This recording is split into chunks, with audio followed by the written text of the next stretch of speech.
Well, they say it's easier to get a commercial agent, so I'm going to do that first. I have to book TV to get seen in Los Angeles, so I guess I'll start pursuing television. They say audiobooks are easy to break into, so I guess I'll start with that. But these are career strategies that I've heard from my clients when they come to me.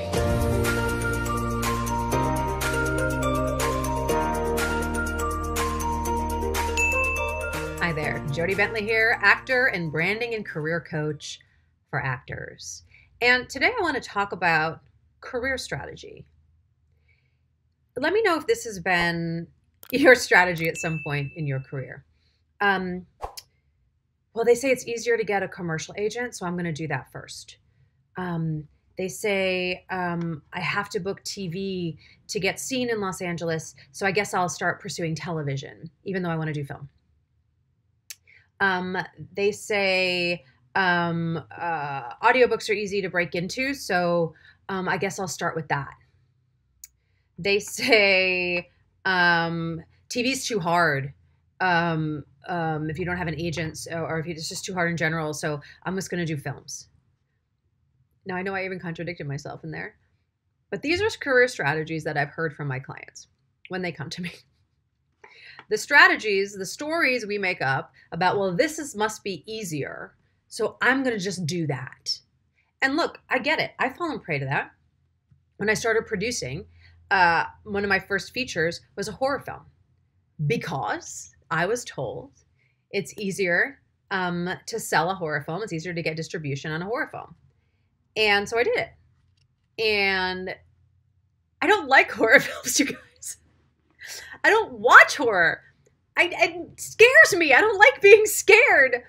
But I produced a horror film, and it was not the most fulfilling experience of my life because it's not what I really wanted to do. It's what I thought I should do. And this is what I hear a lot from clients. I should do this. I got to get, okay, I want to do voiceover, so I should just do audiobooks because that's an easier path, right? So then I said, oh, I should get, it's too hard to book film. I should just do television. So we make up these stories. And now, is there some validity? Could there be some validity to them? Yes. Has it been easier to get distribution on a horror than a drama? Sure. But that is not the way to have longevity in your career and have you feel fulfilled in your career. Yes, sure. I felt accomplished that I produced my first feature, but I didn't feel fulfilled by it. It wasn't fueling my passion of my big vision for where I wanted to be in this industry as an actor and a producer. It didn't fuel me in that way. I did it because someone told me it was a good strategy. So here's what I invite you to do instead. Because I hear this so many times. And again, if this has been you, if you've been going, well, I should lean into playing younger because, the competition in the 30s is too hard, so I'm going to stay in my 20s. But then the opposite. Oh, my agent told me to get some headshots where I look a little older because there's too much competition in 20-year-old women than there are in the 30s. We can hear both sides. It's just the story you're choosing to buy into. And buying into a story as your career strategy is not the way to get the career that you want. It is not. So I know this might be unlearning some things that you've learned or heard or now have taken as your truth. But I invite you to throw it out the window right now. And let's approach things in a new way that is actually going to give you longevity in this business. So how's this for a strategy? Let's start with what you want. So really, journal about it, brainstorm about it, talk it out with friends. I don't care, figure it out. But what is it that you want?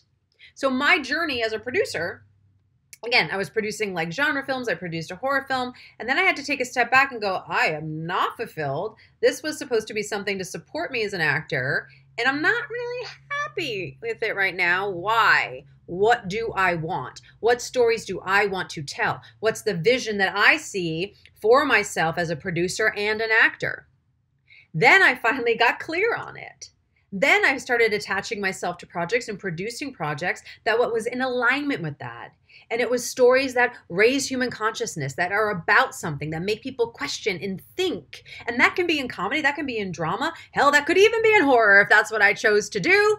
But for me, it was about the story and the themes and making sure that it was in alignment with the legacy that I wanted to leave. So as an actor right now, I just stop with the gaming. Well, it's easier to book television. Let me do that. It's easier to book commercials. Stop with the gaming it and start with you. What do you want? Well, Jodi, I really want film. Film is in my heart. That's what I want to do. Great. And get your butt to film festivals. Message directors, writers, producers of the work that you've seen. Get out there, watch things, meet people, connect. It's about relationships. Well, Jodi, I really want to do TV. That's really where my heart is, but I have no credits. Okay, great. Let's go do casting director workshops and meet casting directors, go to panels, talk to people, follow the sitcom directors, directors of TV, showrunners, learn, pay attention, meet people, right? They're both hard paths. They're both easy paths. It's whatever you want to choose to see it as. But it has to start with you and what you want. Then we can be pragmatic about the strategy. Then we can be hopeful or optimistic about the steps we can take. Or else if you start with gaming it, it's never authentic to you. It's never in alignment with really what's in your heart. So it doesn't feel truthful. It just feels like you're doing something to do it. And that's the hustle. And that gets tiresome. So stop the hustle. Stop the gaming. Start with you, then actually create a real strategy to get you where you want to go. All right. Let me know what you think about this in the comments below. Let me know what career story strategies you've fallen prey to, because I know we all have. So let's share with each other how we are not alone. But then let's also decide to do things differently. All right. I'll see you later. Bye.